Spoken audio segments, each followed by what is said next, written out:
एवढ्या रात्री आम्ही कुठे गेलो तर आम्ही गेलो होतो खाटूश्याम या मंदिरामध्ये गर्दी असल्यामुळे ट्रॅफिक खूप झाली होती आणि आज एकादशी असल्यामुळे गर्दी नेहमीपेक्षा खूप जास्तच होती। मोराचे पीस पण होते कारण खाटूश्यामला मोराचे पीस खूप प्रिय आहे। आतमध्ये जाताच एक राधाकृष्णाचं मंदिर आहे। सर्वात पहिले राधाकृष्णाचे दर्शन करावे लागते, नंतर महादेवाचे मंदिर आहे। मंदिरात डेकोरेशन खूप मस्त केलेलं होतं। खाटूश्यामच्या देवाच्या मंदिराकडे खूप मोठी लाईन होती।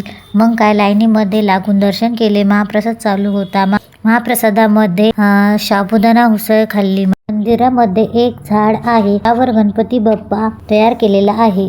ते गणपती बाप्पा खूप छान आहे। मंदिरामध्ये वातावरण खूप छान आहे। भजन गाणे चालू होते। बघा असं काही वातावरण होतं। पाठीमागे तुम्हाला दिसतच असेल आणि जे लाल कपड्यामध्ये बांधलेलं दिसतंय ना, तर आपली काही इच्छा वगैरे काही असन तर ते तसं बांधावं लागतं असं म्हणतात। ते बांधल्याच्या नंतर आपली इच्छा पूर्ण होते आणि इच्छा पूर्ण झाल्यानंतर ते सोडून यावं लागतं तिथे जाऊन। चला आता आम्ही घरी जातोय। घरी जाऊन चिवची मस्ती चालूच झालेली आहे। चिवला थोडीफार मस्ती करू दे। आपण भेटूया पुढच्या व्हिडिओमध्ये। तोपर्यंत बाय बाय। सर्वांची काळजी घ्या।